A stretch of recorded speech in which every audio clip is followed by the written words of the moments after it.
44 নম্বর আয়াতটা খুলে দেখো। মুহাম্মদ সাল্লাল্লাহু আলাইহি ওয়াসাল্লাম সকল সম্প্রদায়কে কোরআন সম্বন্ধে জিজ্ঞেস করা হবে। সূরা যুকরের 44 নম্বর আয়াত। এই গেল একটা।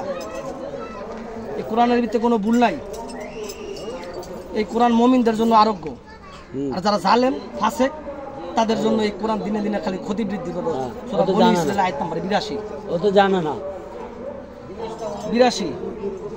তো এর জন্য ধর্মের বিষয়ে যদি আপনি আমাকে জ্ঞান দিতে চান, আমি যেটা বলি আমার দর্শন ব্যতিক্রম, যদি ধর্মের বিষয়ে আমাকে জ্ঞান দিতে চান তাহলে কোরআন দিয়া কথা বলতে হইবে।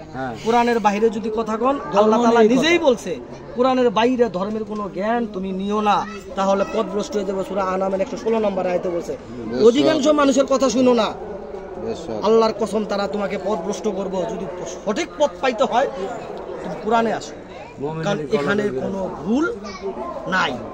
আমি পীর সাহেব বয়ে বয়ে দিচ্ছি, আমার ভিতরে কোরআনের আমল, আমার ব্যতিক্রম দর্শন, বুঝলেন নাই? আমার লোকে দেখলে কয় পীর সাহেব, আমি পীর সাহেব ও বালা মাদার চোট কারো অভিশাপ হইস না, ছাই হয়ে যাবি গা। আমি আমার মাইসে কয় সাধু, কিন্তু আমার ভিতরে আকাম উকাম যায় নাই। আমি আমার ভিতরে কোরআনের কোনো দর্শন নাই, আমার ভিতরে আয়লা বায়াতের কোনো দর্শন নাই। আমি বায়াত হওয়ার পরে আজও পর্যন্ত নিজেরা শুধরাইতে পারলাম না। আমার ভিতরে এই আকাম উকাম রয়েই গেছে। আমি কোন চেটের বাল বাই গেছি, আমার বায়াতের কোনো ইয়ে হয়েছে? আপনি করেন না, কিন্তু আপনার সহকারী পাশে দিয়েছে নামে পুস্তকে ওই যে সঙ্গ দোষ বুঝে দেন। একটা কথা লিখছে, ভুল থাকা স্বাভাবিক, বদনামি যদি না থাকে। পাগলের ভুল থাকবো। আজকে বদনামির কারণে এই দল বা জায়গায় জায়গায় জায়গায় জায়গায় গিয়ে মাইর খায়, ঠকর খায়। কেন কি জানেন? আপনি একটা আপনি ভকিরি করেন, আপনি পাঁচ কালামা গুলো আপনি জানেন না। আরেকজন ভিডিওতে দেখছি, হ্যাঁ বলে নিজের ওলি কয়, হ্যাঁ নিজের ওলি দাবি করছে ভাই। হ্যাঁ কইছে ফজরের নামাজ কয়েক তো, হ্যাঁ কয় ছয় তো। আমি হেরা তো মারা হয়েছে, তুই নিজের ওলি দাবি করে তুই ফজরের নামাজ কয়েক তো জানোস না?